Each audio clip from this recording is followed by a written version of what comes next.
जैसा कि intro video में हमने देखा था, इंट्रो वीडियो एक दिया गया था। इंट्रो वीडियो में एक लेक्चर के माध्यम से मैंने बताया था कि ब्रिटिश शासन सबसे पहले भारत में आता है, ब्रिटिश कैसे आते हैं, क्या करते हैं, कैसे कैसे अपना वर्चस्व बढ़ाते हैं। उसके बाद दूसरा वीडियो कल पॉलिटी का दिया था, रेगुलेटिंग एक्ट से लेके 1773 से 1774 तक के दोनों एक्टों का एक वीडियो दिया था, वो भी लेक्चर के माध्यम से। मैंने जैसा कि आपसे इंट्रो वीडियो में कहा था कि व्हाइट बोर्ड में वीडियो मिलेगा, तो आज से व्हाइट बोर्ड में वीडियो मिलेगा। इससे पहले चैनल को लाइक कर लें, सब्सक्राइब कर लें और शेयर कर दें कि दूसरे लोगों को भी मिल जाए। तो सबसे पहले उसमें से हमने देखा था, इंट्रो में देखा था कि ब्रिटिश शासन। ब्रिटिश शासन क्या है? ब्रिटिश शासन है क्या? ब्रिटिश लोग हैं कौन है? ब्रिटिश ये कैसे आए, भारत में कैसे राज किए, सारी चीजें क्रम बाय क्रम देखते हैं। ब्रिटिश सन 1600 में आते हैं। ब्रिटिश भारत में 1600 में आते हैं, वो भी व्यापार के माध्यम से आते हैं। किसके माध्यम से आते हैं? व्यापार के माध्यम से आते हैं। व्यापार के उद्देश्य से ब्रिटिश आते हैं भारत में और व्यापार करना शुरू करते हैं। इनको व्यापार करने का अधिकार कहां से मिल जाता है? भारत में महारानी एलिजा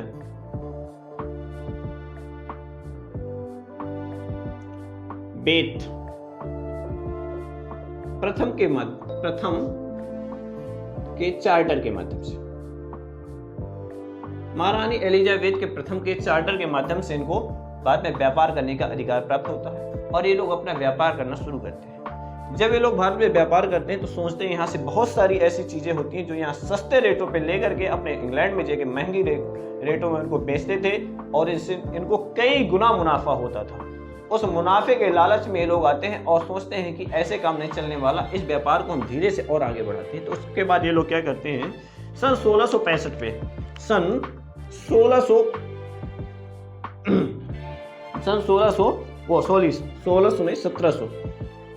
1765 में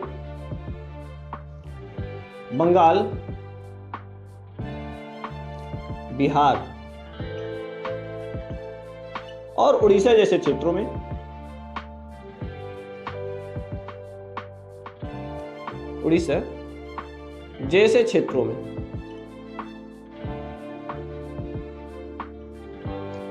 ये लोग क्या करते हैं, इन तीनों क्षेत्रों में दीवानी का अधिकार प्राप्त करते हैं। किसका अधिकार प्राप्त करते हैं? दीवानी का अधिकार प्राप्त करते हैं।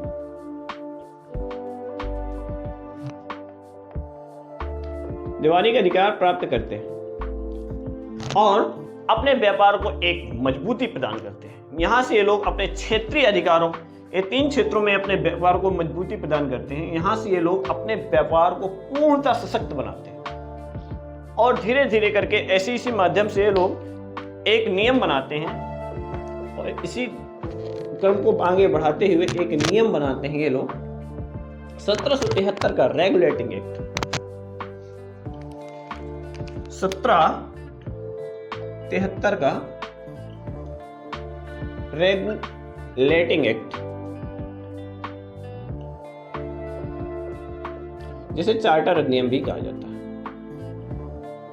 ठीक है, 1773 का रेगुलेटिंग एक्ट तैयार करते हैं। रेगुलेटिंग एक्ट इसके माध्यम से ये लोग सबसे पहले इंग्लैंड की जो कंपनी होती है, इंग्लैंड का, इस कंपनी का अप्रत्यक्ष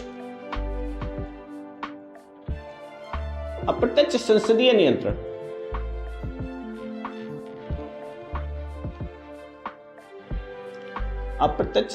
नियंत्रण, भारत पे ये लोग प्राप्त करते हैं,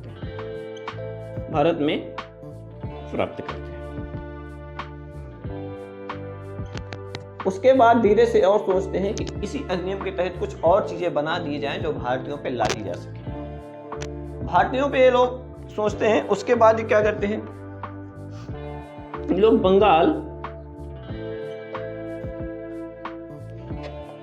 बंबई और मद्रास, बंगाल, बंबई और मद्रास जैसे 3 क्षेत्र, इन तीनों क्षेत्रों पे, बंगाल, बंबई और मद्रास जैसे 3 क्षेत्र होते हैं जिन पे गवर्नर काम करता है। हर क्षेत्रों पे, तीनों क्षेत्रों पे एक एक गवर्नर रखते थे ये लोग और वहां पे जो भी काम होता था गवर्नर के माध्यम से होता था। ये लोग सोचते हैं इन तीनों क्षेत्रों को एक सूत्र में पिरो दें, एक धागे में पिरो दें और एक गवर्नर की जगह एक गवर्नर जनरल बना दें। एक सूत्र में पिरोते हैं और गवर्नर के जगह गवर्नर जनरल बनाते हैं। ये लोग इन तीनों को सिर्फ मद्रास के अधीन करते हैं। किसके अधीन करते हैं?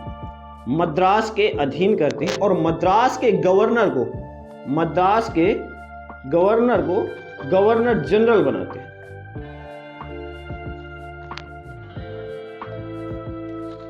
जनरल बनाते हैं।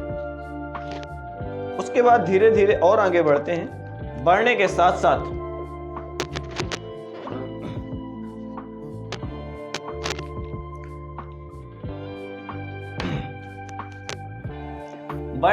साथ आगे बढ़ते बढ़ते धीरे धीरे बढ़ते हैं तो इतना तो कर देते हैं। उसके बाद ये लोग सोचते हैं गवर्नर की जगह गवर्नर जनरल बना दिया।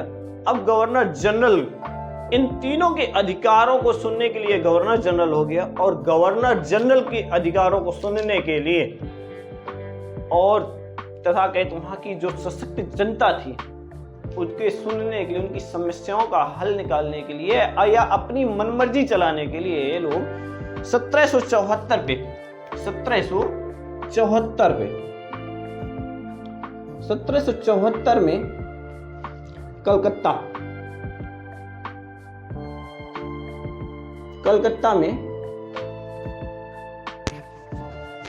में ये लोग क्या करते हैं?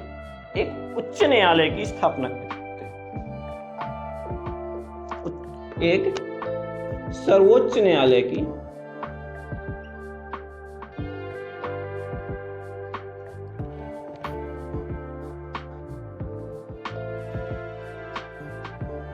स्थापना करते हैं। सर्वोच्च न्यायालय लोग बना लेते हैं। सर्वोच्च न्यायालय की स्थापना करते हैं जिसके मुख्य न्यायाधीश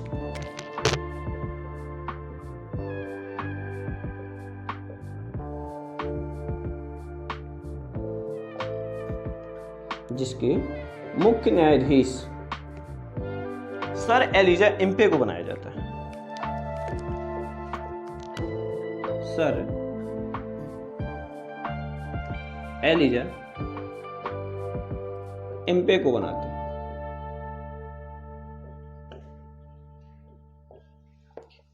ओके, सर एलिजा इम्पे को बनाया जाता है।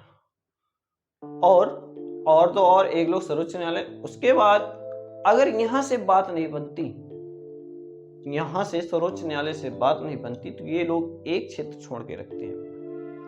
वह क्षेत्र होता है इनका, इसकी अपील अगर आपको करनी है, इसके विरुद्ध अपील अगर करनी है तो इसके विरुद्ध ये लोग इंग्लैंड में प्रीवी काउंसिलिंग का गठन करके रखते हैं। वहां जाके आप कर सकते हैं।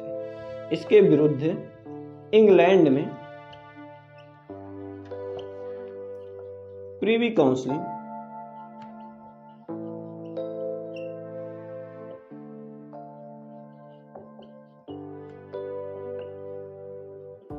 गठन इंग्लैंड में करके ये लोग रखते हैं। ठीक है, इतनी चीजें तो ये 1773 के अधिनियम में करते हैं।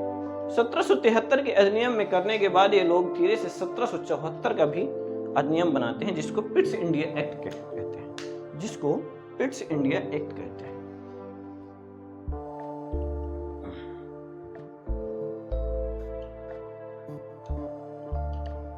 इतना करने के बाद जो कुछ बचा खुचा रह जाता है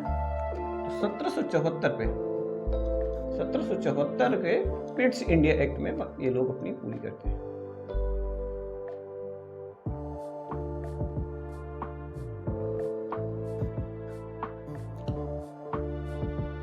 पिट्स इंडिया एक्ट बनाते हैं 1774 का पिट्स इंडिया।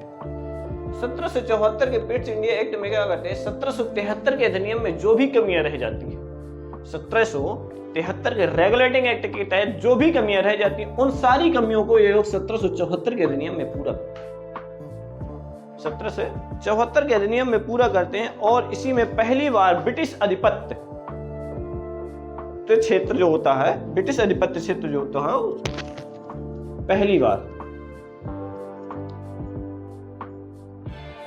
भारत में जो ब्रिटिश आधिपत्य का क्षेत्र होता है, ब्रिटिश आधिपत्य का क्षेत्र होता है, आधिपत्य का क्षेत्र जो होता है उसको ये लोग अपनी सरकार के पूर्ण नियंत्रण, इसको ये लोग अपनी सरकार को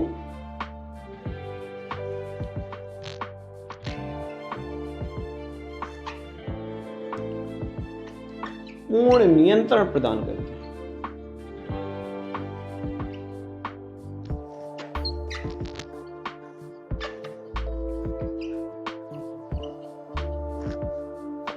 ठीक है, साथ साथ पूर्ण नियंत्रण प्रदान के साथ साथ और 1774 के रैपिड्स इंडिया एक्ट के तहत ही ये लोग एक और ऐसा अधिनियम बनाते हैं जिनमें से गवर्नर जनरल जो होता है उसकी शक्ति मजबूत हो। वो क्या है? ये लोग गवर्नर जनरल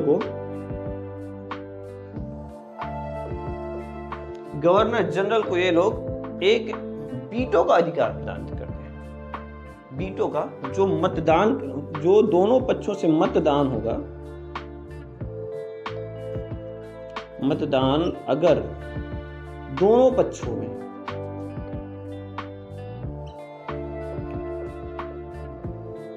बराबर होता है तो ये लोग गवर्नर जनरल के माध्यम से एक ऐसा अधिनियम एक ऐसी शक्ति गवर्नर जनरल को देते हैं 1774 के पिट्स इंडिया एक्ट में, जिसको हम वीटो का अधिकार कहते हैं, जिसको वीटो का अधिकार कहा गया है।